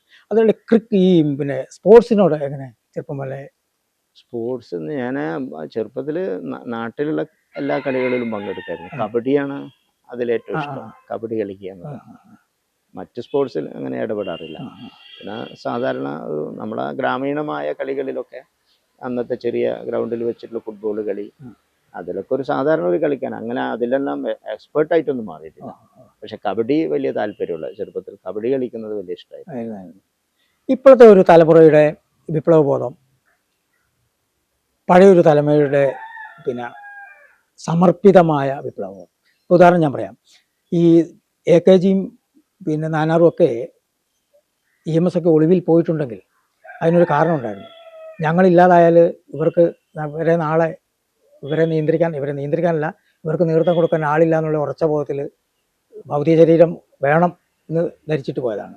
അതൊരു വല്ലാത്ത അനുഭവമാണ്. നമ്മളിപ്പോഴും വായിക്കുമ്പോൾ ഒളിവിലെ ഓർമ്മകളും ഇതൊക്കെ എടുത്ത് വായിക്കുമ്പം നമുക്കുണ്ടാക്കി തരുന്നൊരു വല്ലാത്ത വികാരമുണ്ട്. ഈ പുതിയ തലമുറയ്ക്ക് അതേ വികാരത്തോടു കൂടിയുള്ള ഒരു രാഷ്ട്രീയ ആഭിമുഖ്യം ഉണ്ടെന്ന് തോന്നിയിട്ടുണ്ട്. അതോ കുറഞ്ഞിട്ടുണ്ടോ? അല്ല, അത് ഓരോ കാലത്തിൻ്റെയും സാമൂഹിക സാഹചര്യങ്ങളാണ് തലമുറകളുടെ രാഷ്ട്രീയ ബോധ്യത്തെ നിർണ്ണയിക്കുന്നത്. AKGയും EMSും CH കണാരനൊക്കെ ജീവിച്ചിരുന്ന കാലം, അവർ ജീവിച്ചിരുന്ന പശ്ചാത്തലം ഒരുപാട് വ്യത്യസ്തമായിരുന്നു. അപ്പോൾ ആ കാലത്തിനനുസരിച്ചാണ് അവരൊക്കെ രൂപപ്പെടുത്തിയിട്ടുള്ളത്. അപ്പോൾ അതിനുശേഷം അടിയന്തരാവസ്ഥ പോലുള്ള ഒരു പ്രതിസന്ധി കാലഘട്ടം വന്നു. അതിനെ അതിജീവിക്കാൻ ആ തലമുറയിൽപ്പെട്ട പാർട്ടി പ്രവർത്തകർക്കും ജനങ്ങൾക്കും നേതാക്കന്മാർക്കും സാധിച്ചു. പിന്നെ 1980-കളാകുമ്പോൾ തലശ്ശേരി മേഖല ഒരുപാട് രാഷ്ട്രീയ സംഘർഷങ്ങളെ നേരിടേണ്ടി വന്നു. ഇപ്പോൾ ഞാനൊക്കെ ഓർമ്മിക്കുന്നത് ഒരു 27-ഓളം 27-ലധികം പാർട്ടി സഖാക്കളുടെ മൃതശരീരം തലശ്ശേരി മോർച്ചറിയിൽ പോയി കാണുകയും അതിൻ്റെ വിലാപയാത്രയിൽ പങ്കെടുക്കുകയൊക്കെ ചെയ്യേണ്ടി വന്നിട്ടുണ്ട്. അപ്പം അതെല്ലാം ഓരോ കാലത്തെയും തലമുറ നേരിടേണ്ടി വരുന്ന പ്രതിസന്ധികളാണ്. അപ്പോൾ ആ തലമുറ അതിനെ നേരിടും. ഇന്നിപ്പോൾ കാലം മാറിപ്പോൾ ആർട്ടിഫിഷ്യൽ ഇൻ്റലിജൻസിൻ്റെ ഒരു കാലമൊക്കെ ആകുമ്പോൾ രീതികളിലൊക്കെ കുറേ മാറ്റം വരും. എല്ലാം കാലോചിതമായി തന്നെ പരിഷ്കരിക്കപ്പെടണം. ഒന്ന് കാലോചിതമായ മാറ്റത്തിന് വിധേയമാവുന്നില്ലെങ്കിൽ ഏത് പ്രസ്ഥാനവും ഒറ്റപ്പെട്ടു പോകും. അപ്പോൾ ആ മാറ്റങ്ങൾക്കെല്ലാം വിധേയമാണ്. പടിപടിയായുള്ള സംഘടനാ പ്രവർത്തനത്തിലൂടെ വന്നിരിക്കുന്ന രാഷ്ട്രീയ വളർച്ച കൂടാതെ മറ്റ് സംരംഭങ്ങളെ ഉയർത്തിക്കൊണ്ടുവരാനുള്ള പാഠവും പിന്നെ താങ്കളുടെ സംസാരത്തിൽ എനിക്ക് ഒരു കാര്യം മനസ്സിലായത് എന്താണെന്ന് വെച്ചാൽ ഒരാളെ സംസാരിച്ചുകൊണ്ട് നാട്ടുകാരനാക്കി മാറ്റാം എന്നുള്ളൊരു മാസ്മരിസം, അതിന് എന്താ പറയുക, നമ്മൾ ചിലപ്പോൾ അതിൻ്റെ രസതന്ത്രം എന്നൊക്കെ പറഞ്ഞാലേ ആൾക്കാർ ഒരു കെമിസ്ട്രി അത് ഞാൻ ഫീൽ ചെയ്യുന്നുണ്ട്. ഈ നാട്ടുകാരനായി തീർന്ന എനിക്ക് ധൈര്യപൂർവ്വം ഒരു ചോദ്യം ചോദിക്കാമല്ലോ. ഇത്രയൊക്കെ സംരംഭത്തിൻ്റെ ആൾ പിന്നെ രാജേട്ട എന്നാണ് ആൾക്കാർ വിളിക്കുന്നത്. അങ്ങനെ ഒരു ചോദ്യത്തിൽ നാട്ടുകാരൻ പുറത്തിറങ്ങുമ്പോൾ ഒരാൾ ചോദിക്കുന്നു, രാജേട്ട എന്നാ അതാ പോകുന്നു ഞങ്ങളുടെ MLA അല്ലെങ്കിൽ അതാ പോകുന്നു ഞങ്ങളുടെ മന്ത്രി എന്ന് താങ്കളെ ചൂണ്ടി പറയാനാവുക എന്നുള്ളൊരു നാട്ടുകാരെ ആഗ്രഹം ചോദിച്ചാൽ എന്തായിരിക്കും പറയുക? ഞാനത് ആഗ്രഹിക്കുന്നില്ല എന്ന് പറയും. അത്രയേ ഉള്ളൂ. അങ്ങനെയുള്ള സ്ഥാനമോഹങ്ങളൊന്നും എന്നെ സംബന്ധിച്ചില്ല. ഞാനിപ്പോൾ പരമാവധി ഇത്തരം ഔദ്യോഗിക ചുമതലകളൊക്കെ മാറി ജനങ്ങളോടൊപ്പം സാധാരണ സംഘടനാ പ്രവർത്തനം, രാഷ്ട്രീയ പ്രവർത്തനം നടത്തി പോകാനാണ് എനിക്ക് ഏറ്റവും കൂടുതൽ സംതൃപ്തി. അതാണ് സംതൃപ്തി. അതിലപ്പുറമൊന്നും നമ്മളിതൊന്നും ആകാനുള്ള കഴിവുണ്ടോ എന്നുള്ളത് എന്നെ സംബന്ധിച്ചിടത്തോളം ഇപ്പോൾ സംശയമാണ്. പക്ഷെ ഈ ചുമതലകൾ തന്നെ എനിക്ക് കിട്ടാവുന്നതിൽ ഏറെയാണെന്നാണ് ഞാൻ ചിന്തിക്കുന്നത്. അതിലപ്പുറം വേറെ മറ്റു മോഹങ്ങളൊന്നും ഉണ്ടായിട്ടില്ല. ഈ ഇപ്പോൾ ഉള്ള ചുമതലകളൊന്നും താങ്കൾ ആഗ്രഹിച്ചിട്ട് ഒഴിവാക്കാൻ പറ്റും, ഏറ്റെടുക്കാൻ പറഞ്ഞിട്ട് ഒരു ദൗത്യം പോലെ ഏറ്റെടുത്ത സംഭവങ്ങൾ മാത്രമാണ്. അത്രയേ ഉള്ളൂ. തീർച്ചയായിട്ടും. പിന്നെ ഒരു കവിതയുണ്ട്, ഞാനറിയുന്നു തുറുങ്കു ഭേദിച്ചു നിൻ സ്നേഹപ്രവാഹം സമുദ്ര സംഗീതമായി മാറുന്നതും വന്ധ്യകാലങ്ങളിൽ തണൽ വീശുന്ന നിന്റെ ബലിഷ്ടമാൻ ചില്ലകൾ തോറും കൊടുങ്കാറ്റ് കൂടുവെക്കുന്നതും എന്ന്. ആ കവിത യാഥാർത്ഥ്യമാവട്ടെ. ഇത്ര നേരം സംബന്ധിച്ചിട്ട് വളരെ നന്ദി. Thank you.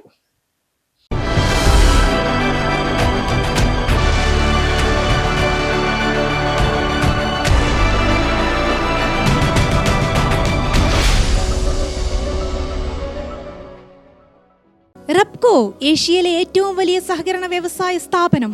ലോകോത്തര ബ്രാൻഡ്, ക്വാളിറ്റിയിൽ കടുകിട വിട്ടുവീഴ്ചയില്ലാത്ത വിശ്വസ്തത. വിപണി കീഴടക്കി Repco rubberised coir mattress factory ഉൽപ്പന്നങ്ങളും ജനപ്രിയ ഉൽപ്പന്നങ്ങളായ റെപ്കോ സ്പ്രിംഗ് മാട്രസുകളും ഹോം മാട്രസുകളും അൾട്രാ ബോണ്ട് ഹോം മെത്തകളും. ഒപ്പം റെപ്കോ റബ്ബർ തടി സംസ്കരണ ഫർണിച്ചർ നിർമ്മാണ ഫാക്ടറിയും. കൂടാതെ പച്ചത്തേങ്ങിൽ നിന്നും നേരിട്ട് വെർജിൻ കോക്കനട്ട് ഓയിൽ ഉൽപാദനവും. 1000-ലധികം തൊഴിലാളികളുടെ നിസ്വാർത്ഥ സേവനത്തിൽ റെപ്കോ മുന്നേറ്റത്തിന്റെ പാതയിൽ. അനുദിനം വികസിച്ചു വരുന്ന തലശ്ശേരിയുടെ പ്രൗഢിക്കൊപ്പം ആധുനീകരിച്ച നവരത്ന ഇൻ സ്വീറ്റ് റൂമുകളടക്കം 25 റൂമുകൾ.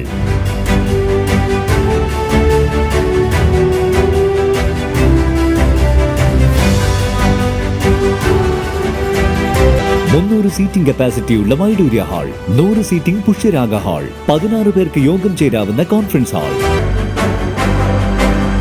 ഏത് സാഹചര്യങ്ങളിലും ഡോക്ടർ ഓൺ കോൾ സൗകര്യം.